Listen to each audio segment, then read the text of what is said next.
OverDrive continues, powered by FanDuel, bringing you everything from the opening line to the final score. Bryan Hayes, the O-Dog, Jeff O'Neill, Jamie Noodles McLennan, Mike Johnson coming up here in a moment. The Leafs coming off a big win last night.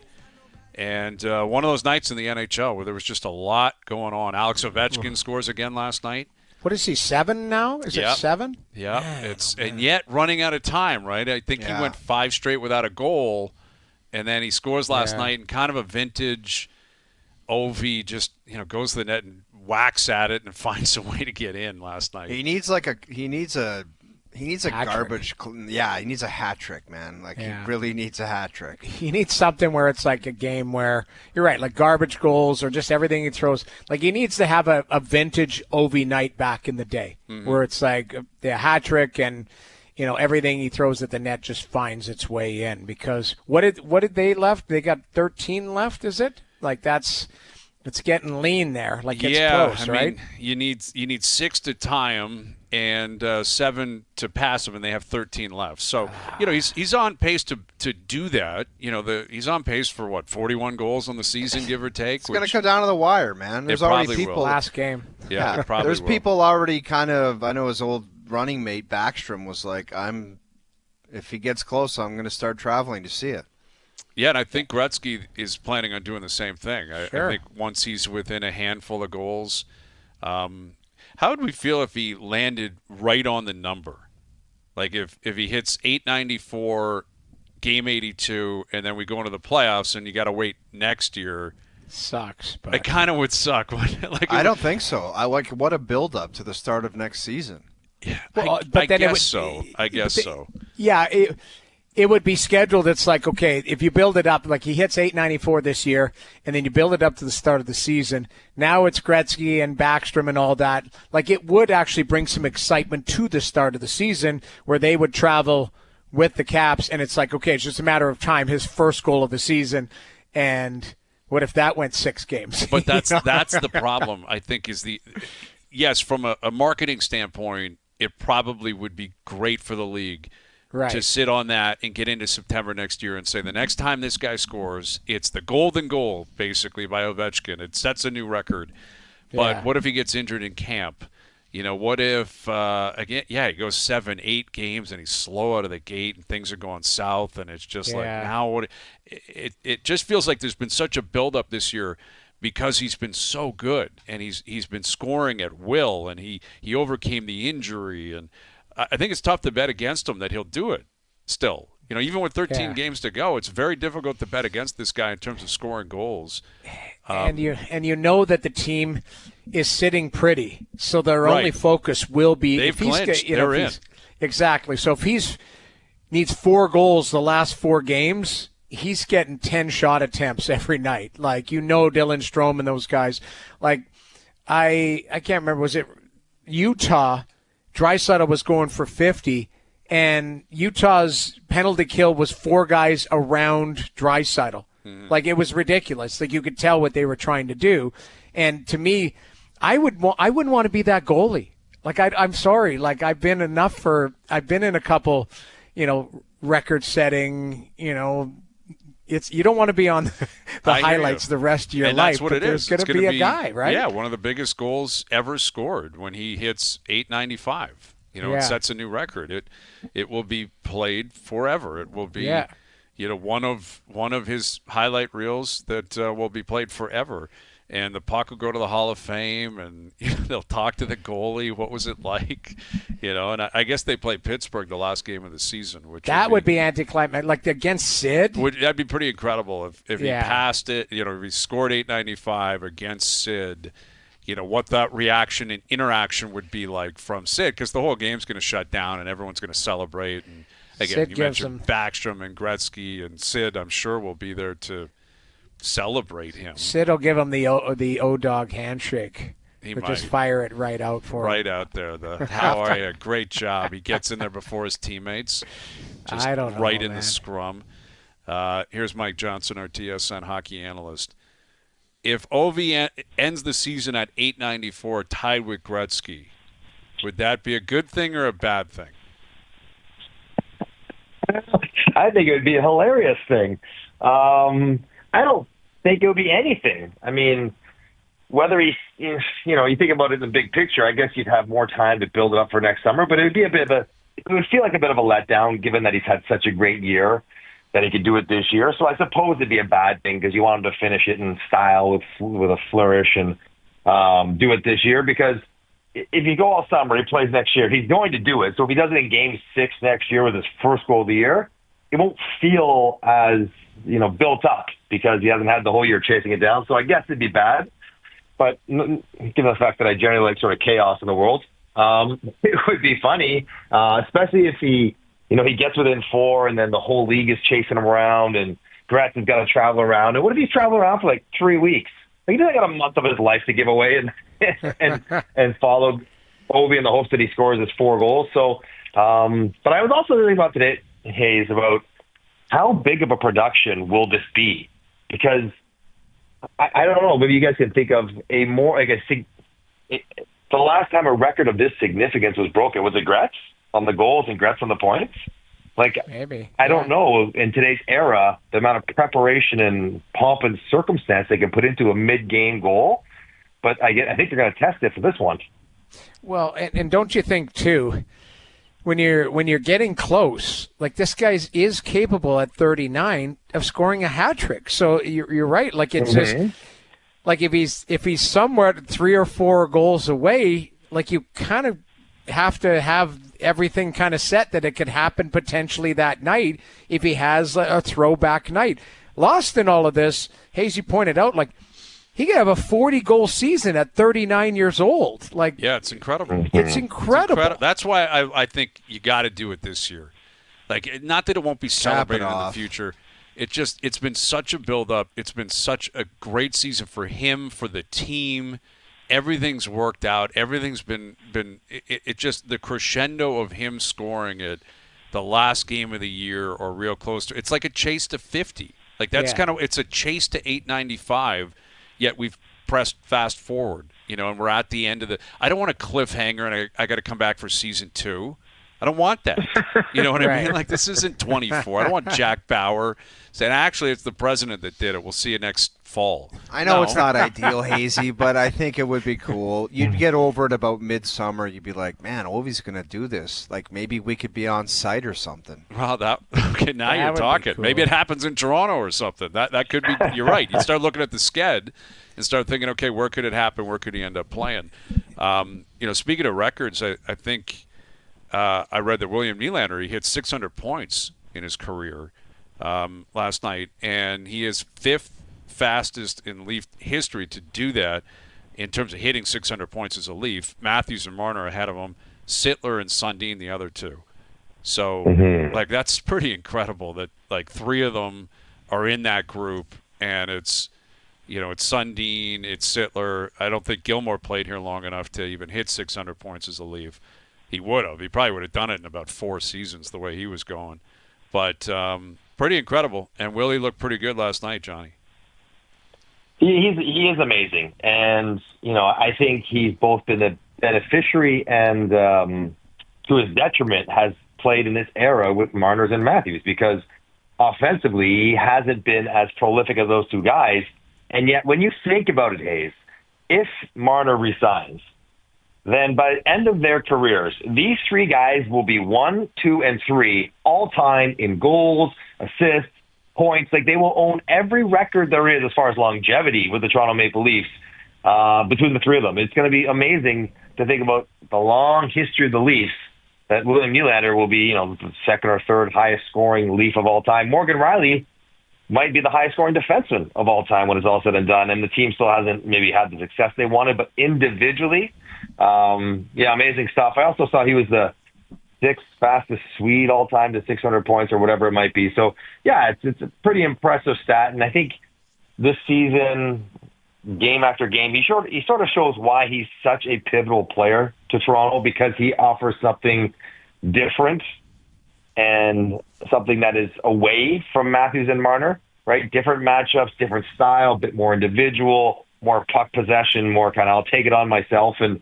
that's a nice compliment to those other 2 guys. So, he's pretty incredible. And then, in a night where John Tavares gets 1,100 points, that's a lot of points, guys. That's 68th in the history of the league. 68. So he's going to play another 2, 3, 4 years, who knows, whatever, pick up another 150 points. He'll end up inside the top, I don't know, 30? No, not 30, 50? Inside the top 50, top 45 all time. And I don't think I ever think about John Tavares being a Hall of Famer, even though his international record is incredible and it's everything but the NHL winning he's done. But 1,100 points, it sort of snuck up on you. That's a big, big number. Johnny, what do you make of the last 3 games? Is it just these 3 games have happened, or do you like the way it's kind of come together after stumbling? Does it change your opinion of the team and what they're capable of? What are these 3 games for you? Well, I think if nothing else, though, they deserve a lot of credit for playing well against good competition when there was a lot of noise around them. Now, maybe they would say there's no uncertainty. When they lose, they have a kind of a rough patch there for 7, 8 games. They drop down to 3rd place. All the market is in a tizzy that it's all falling apart, and they're going to come 3rd. Maybe they'll come 4th. The Sens are going to catch them. All that stuff. And they acknowledged they didn't play well. They were led out of the wilderness, and maybe this is the most important thing, the first couple games, especially that game against Colorado, the way Austin Matthews played in that game, that might be the most significant takeaway of this stretch. Yes, it's nice they won. Yes, they're right back in the thick of chasing down first in their division, and it's going to be up for grabs. But if Austin can play like he did against Colorado more often, that changes Toronto and their outlook for success in the playoffs. So maybe that's probably the thing that you look to the most. Yeah, I think when you look at the game last night, and we discussed this in the last hour, like that top line has been outstanding. And you referenced the Tavares stats, and I referenced the Willie stats. Matthew Knies, there was a stat circulating last night, only one of 3 players in the league with 25-plus goals and 150 hits.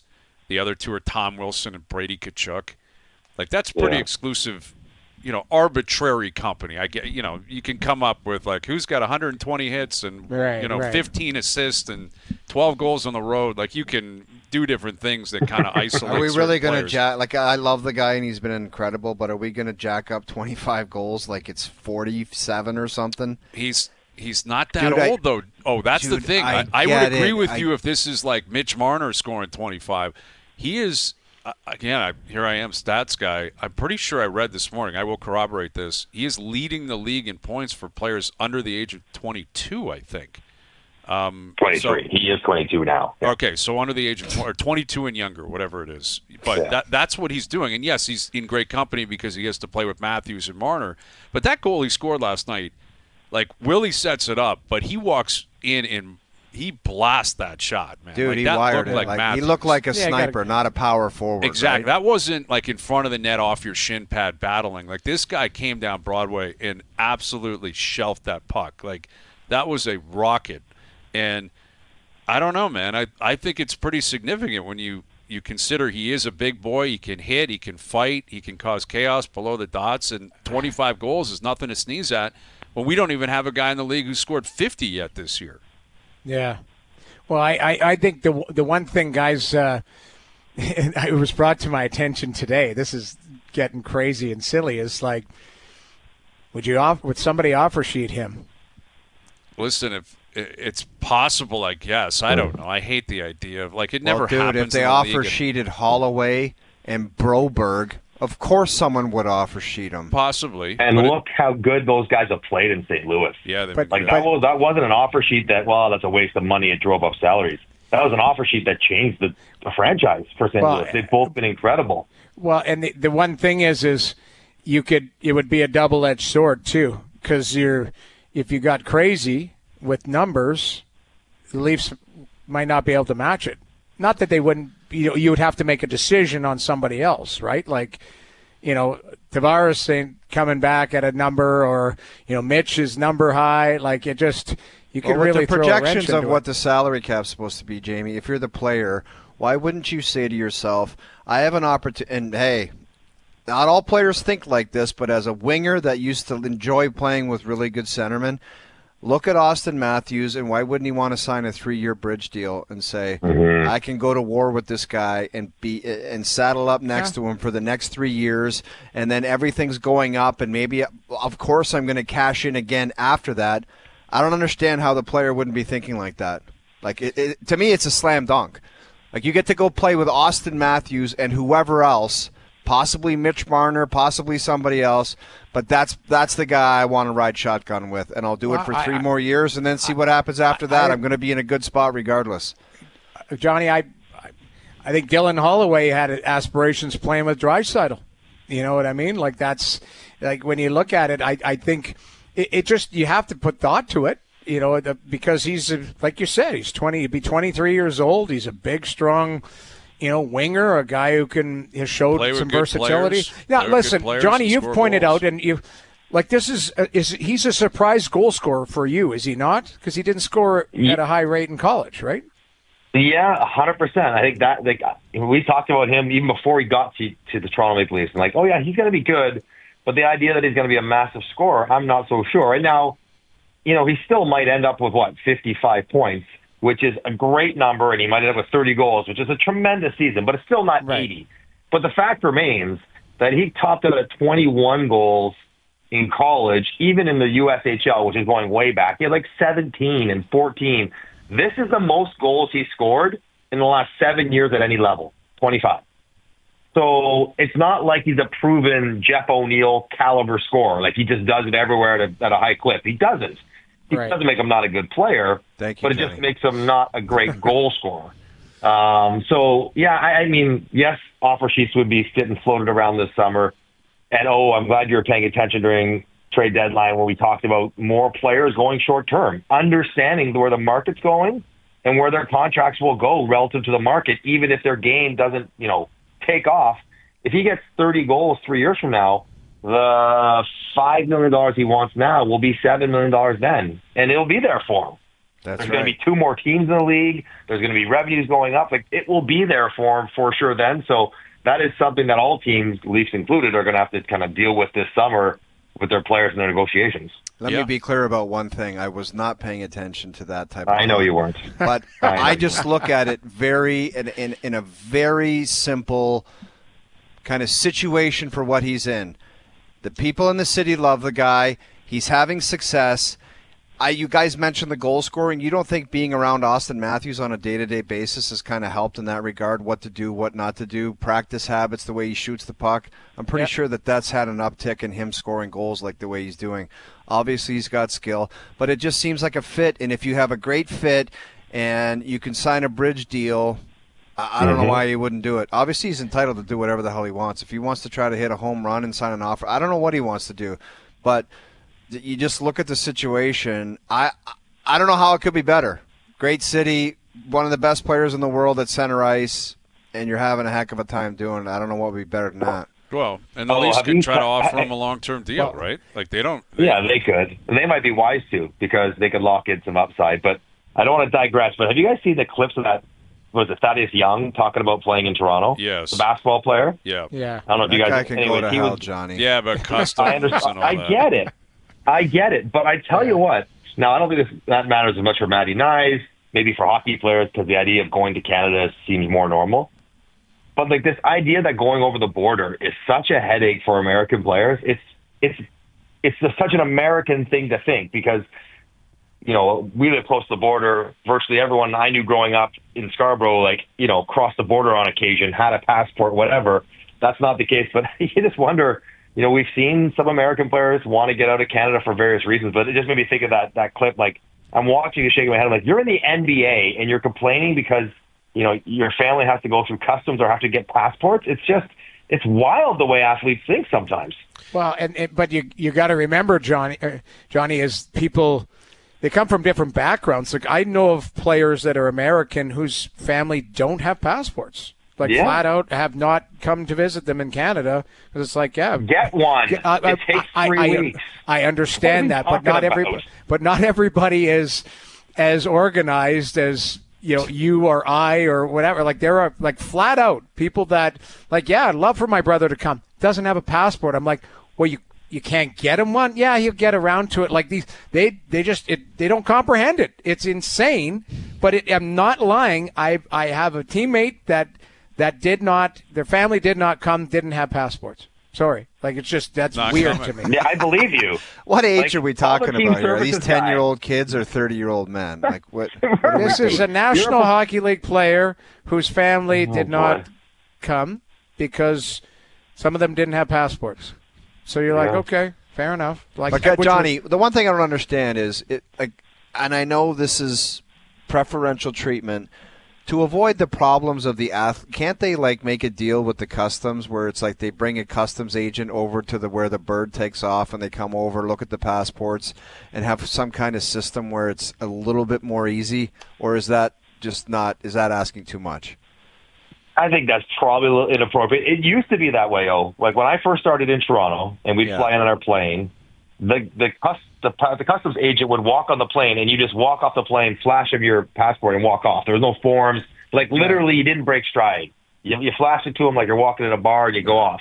It was 2 seconds. But then after after 9/11, the rules kind of changed, and you had to go through the actual terminal, which is a bit of a pain because you're walking. So I want to explain this to people so they understand that this is how big of a deal. I didn't find it a big deal. You fly to the private terminal. You get on a bus with your luggage. The bus goes to Terminal 3 or whatever terminal it is. You get out in a line that's shorter than everybody else's. You go through the customs machine, get your luggage, and then you get on the bird. Like, it's really not that big of a deal. But wait, you go through security, and they grill you, and then they've got jerseys on the other side for you to sign. Is that true? Well, no. I never experienced any of that. 100%. When I played in Montreal, I obviously have an enormously common name. Yes. And I'd be going through, just like O said, the regular customs, but our own little cubicles that are just for our team. I'd walk in behind Saku Koivu and Guy Carbonneau with the team. And he'd be like, would you have a warrant for your arrest in Louisiana? I'm like, no, I don't. He's like, give me the gears. And then he's like, oh, I know who you are. I'm like, then what are we doing here? Like, I'm walking through the team. Right. Oh, yeah, sign the jersey on the way out. It's great. You're absolutely, it's crazy what happens in there. Well, yes. the amazing thing here is Americans, I don't think, realize that it's the American customs. Talk to your own country about the issue. When you go through customs, it's not Canadians saying you can't go down there. You're going through American customs to fly down there. On the way out, yeah. Yeah. On the way in, they don't say anything. You can walk back in, no problem. True. Right, but it's, to fly to the States, that's not a Canadian thing. That's the Americans that are like, you have to come through our process in order to come into our country. Yeah. And they're the ones that are saying you got to go through Terminal 1. You want to fly into the country, you got to come in, come talk to us. Like those are Americans. They're not Canadians that are doing it. You're right. But in the end, like O's right, like it is slightly uncomfortable. I don't even know. It's a pain in the ass. It's compared to the others. It shouldn't be. It's a small annoyance that you should just get used to it. But Noodles, the thing is, other cities, when I played in Carolina, you can literally drive onto the tarmac, get out of the car, and go onto the bird, and you fly wherever. Yes. Yes, is that nice? Yes, is that convenient? But if somebody's paying you $10 million a year, can't you just shut up and do it? Is it really those guys for the Raptors, man? They're worse players making $9 million a year. Well, and you're pissed off about. That's an issue with Thaddeus Young. Is that Thad Young made a ton of money, which he was entitled to. That's the way it goes in the NBA. Didn't play a ton, didn't do a ton. They re-signed him, which he was willing to accept the contract. Oh, of course. And then on the way out, he's bad-mouthing the team or the process and the setup. And you're like, dude, as an ambassador to the team, can you just take your $40 million and not talk about... Let's do a breakdown of what you contributed to the organization for the money. Zero. But it is a reality. It is one of... to be annoyed with your time here, it's the Raptors. It's not you. It's the Raptors who could be annoyed with your performance while you are here. Absolutely. And I'm listening to them and you got to do this 41 times. It's crazy. I'm like, no, man, you don't do 41 one-game road trips. Think about this, guys. You do it whatever. 28 times, 24 times, and the whole thing. I'm just like, it's just crazy. Well, the way especially basketball perceives this whole situation. And the other thing too is this is one person's opinion.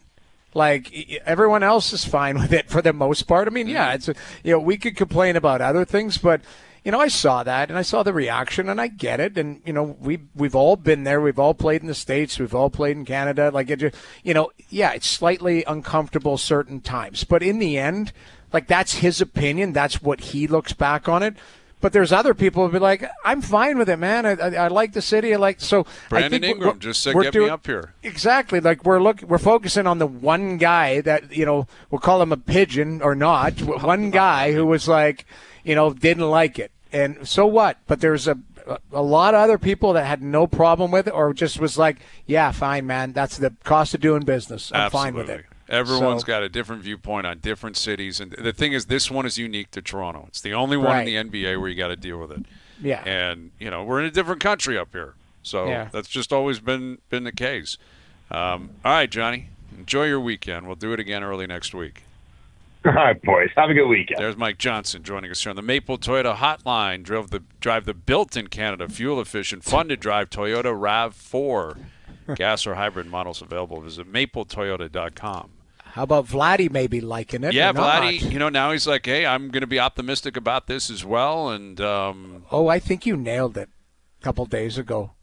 Like, I think nervous. He was Vladdy's getting nervous here. I think it was just, like, hey, let's get the temperature going open. I don't know, because it seems like it's all smiles and, hey, it looks, we're on the pathway to get this done. Like, I think he's sensing that, I might want to sign the deal and put a bunch of money in my pocket here and not go through this. Yeah. I mean, Mark Shapiro saying what he said yesterday was that's front page stuff, man. Like, we're going to sign him. Like, being that definitive with it is pretty significant messaging from the president of the club. And it also might be a crock, Hayes, with opening day not far away. Well, it could be about trying to quiet everything, too. Yeah. It very well could be. Like, we got to go out there and maybe talk to Vladdy and say, Vladdy, can you go out, do us a favor? And you say, yeah, I'm optimistic, too, and let's just forget it. Because in reality, if they have an awful season and they lose, then it's going to be a completely different conversation next year anyway. And I think Shapiro kind of knows that. And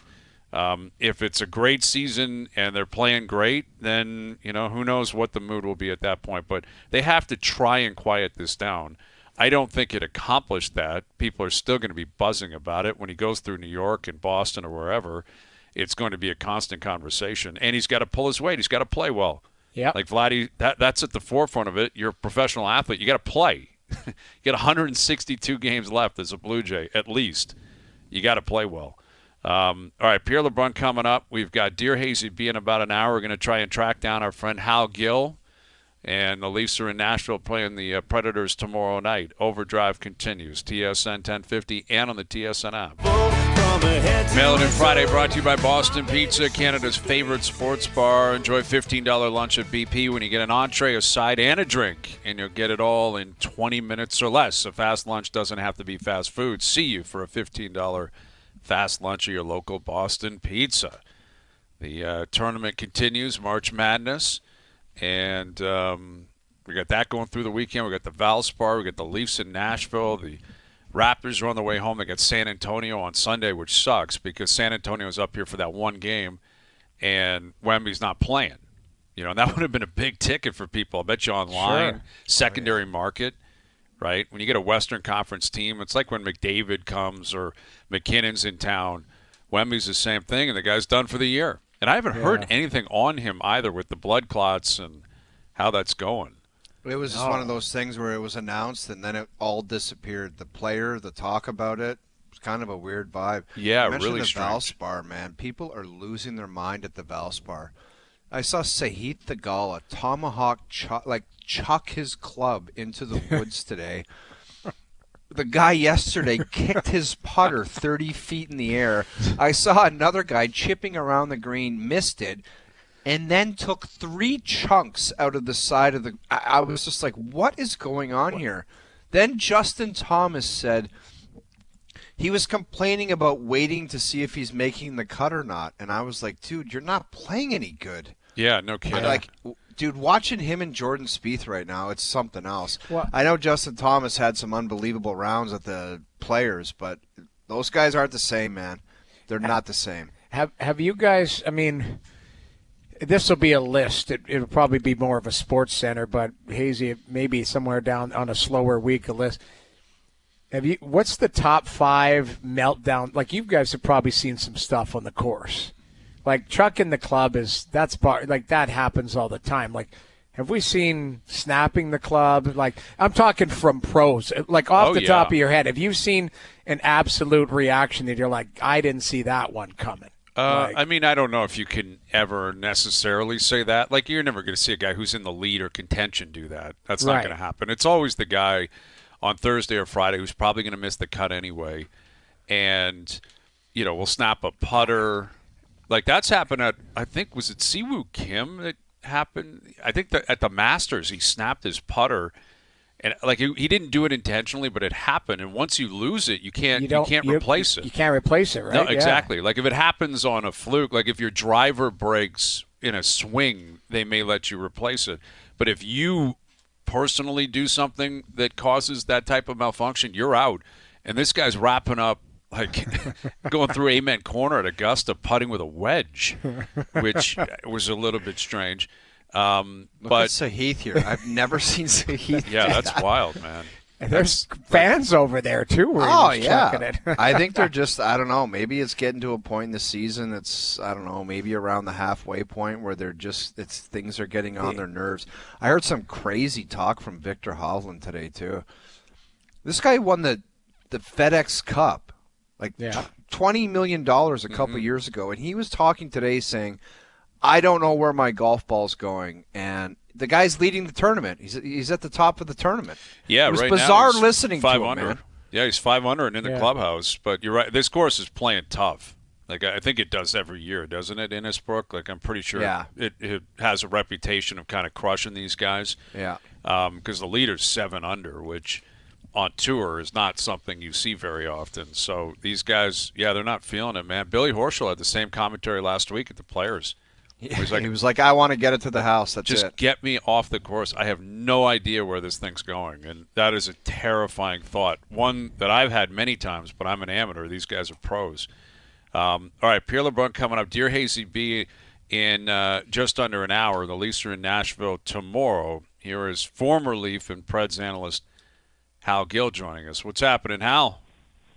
Hey, guys. How's it going?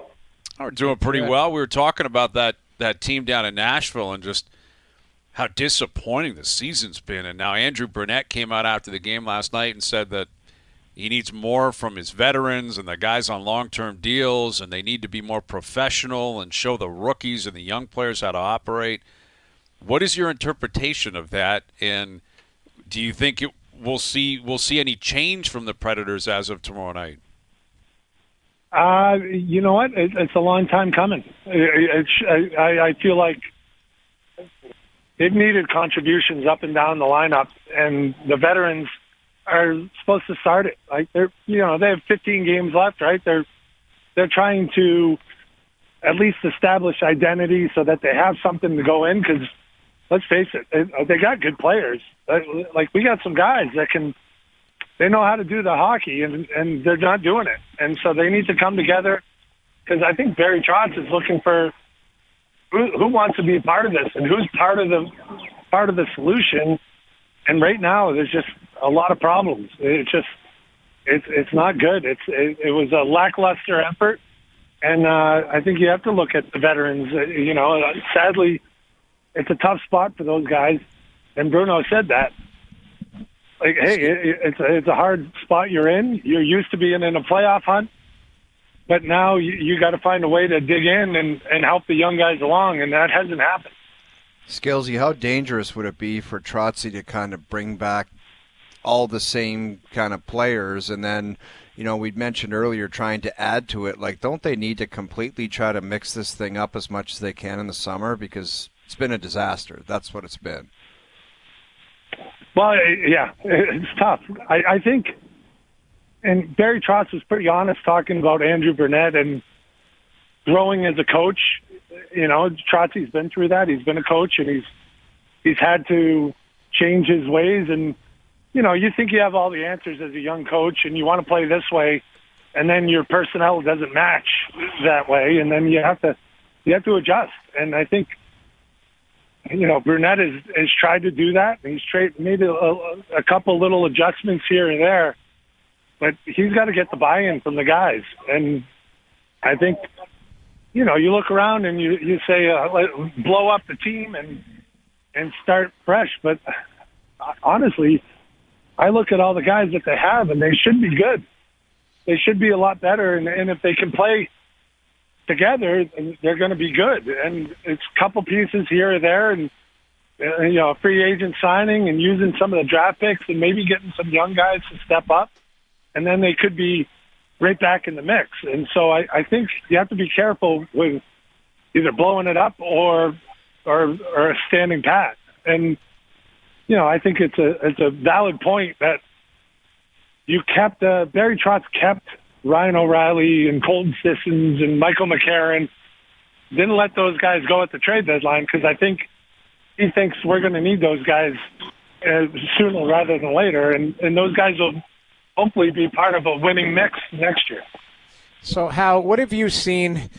There's guys that have been there for years, the Forsberg, guys like that, Yossi, I know he's banged up, Saros, that type of stuff. But what have you seen specifically from Stamkos and Marchessault? And how difficult has it been for them to, really adapt to their new environment? Because we had Trotzy on the show earlier, a couple months back, and he called them legacy players from other organizations, and it's been a tough adjustment. What have you seen specifically from those two players and how tough it's been, and really the difference in their games from where they were in their respective organizations before?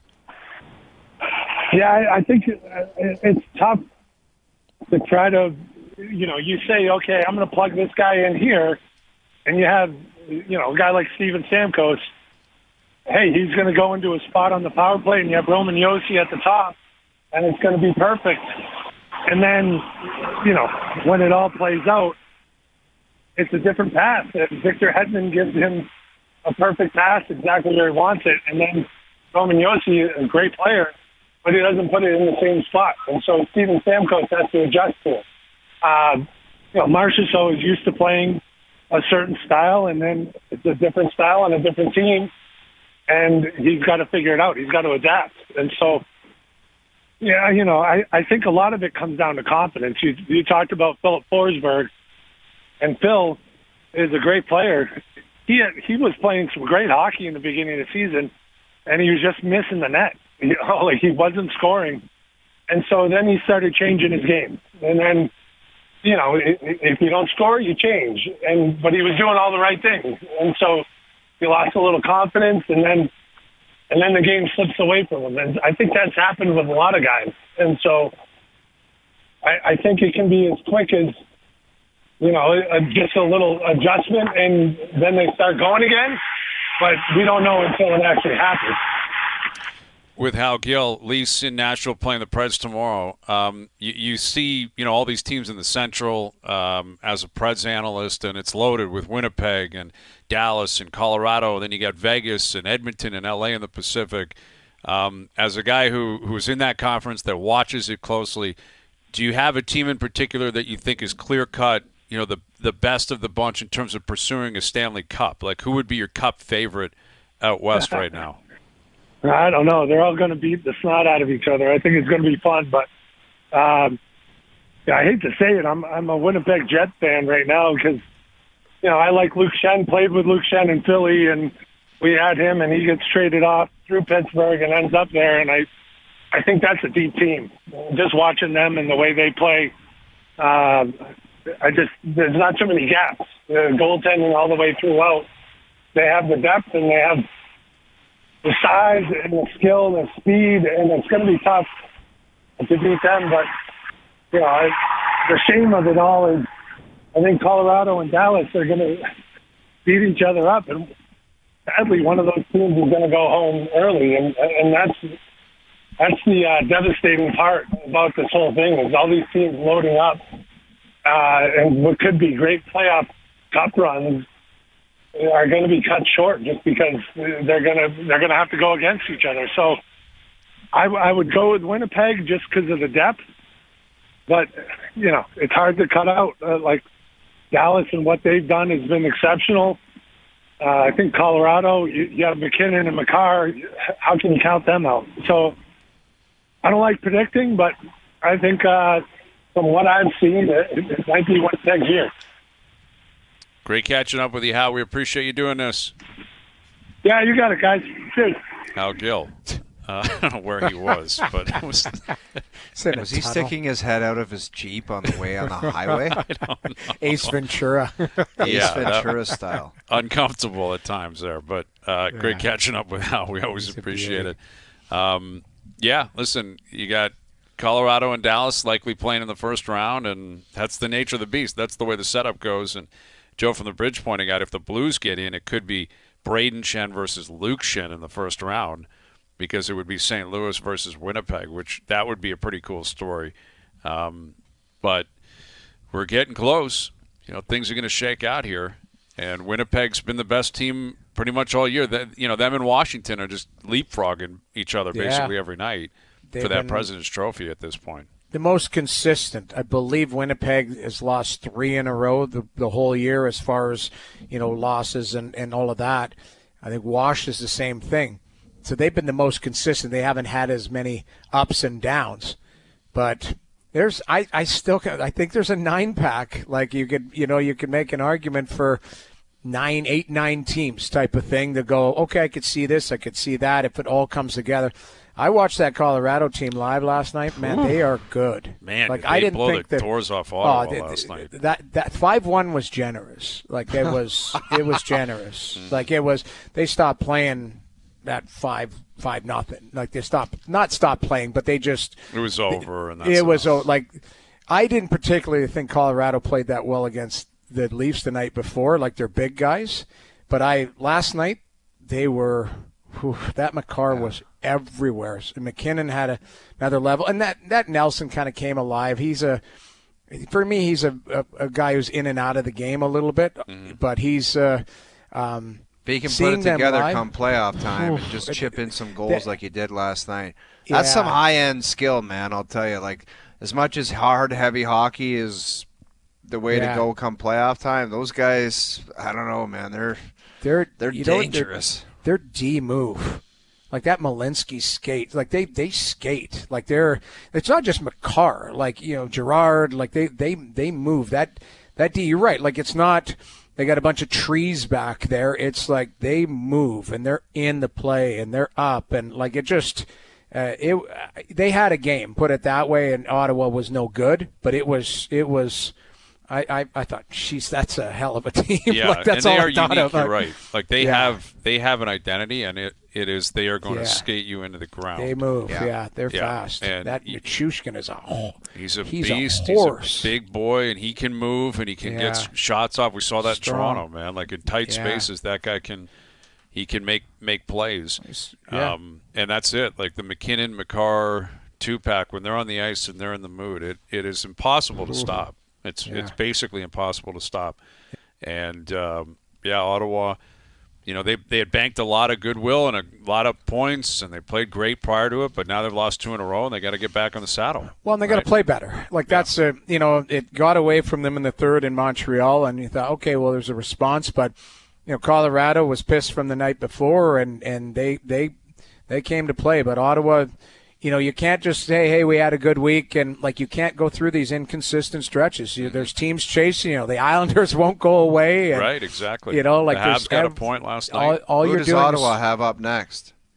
Jersey tomorrow, I believe. And, Jersey will be pissed because they pissed one away last night, right? Jersey's a weird team, man. They got a weird mojo going right now, but – Ottawa's on the road. They're at New Jersey, then at Buffalo, at Detroit. That's a big one, and then Columbus is a big one too. Their schedule, like we did it, you control your own destiny because you're playing against teams that are chasing you or you're chasing them. So it's like you got to win games. That's it. And I think their probability is still decent, but they got to play. It's still better. high, and they've earned that. But you're right. They play Columbus 3 times. Yeah, and there's your playoff spot.